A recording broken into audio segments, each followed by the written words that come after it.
नमस्कार मंडळी, श्री स्वामी समर्थ. तर इथं बघा माझी बहीण आली होती आणि आम्ही आज गेलो होतो एका पेशंटला बघायला गेलो होतो. त्यामुळे येताना लईच उशीर झाला आम्हाला.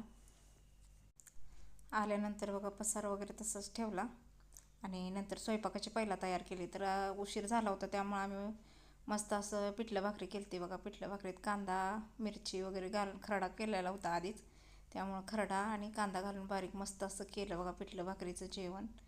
तर तुम्ही पण या जेवायला पिठलं भाकरी खाण्यासाठी. ती लागली होती भाकरी करून द्यायला आणि इथं माझं चाललं होतं पिठलं करण्याचं. तर तुम्हाला आवडतं का पिठलं आणि भाकरी? मस्त असं मेजवानी झाले बघा आमची आज. तर ही माझी बहीण आहे धाकटी.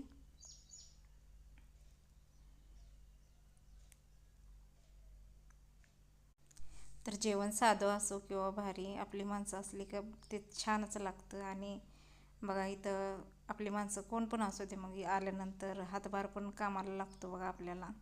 आणि भारी वाटतं काम आवरून पडदिशी त्यांच्याबरोबर गप्पा वगैरे मारल्यानंतर मन हलकं होत जातं आपलं.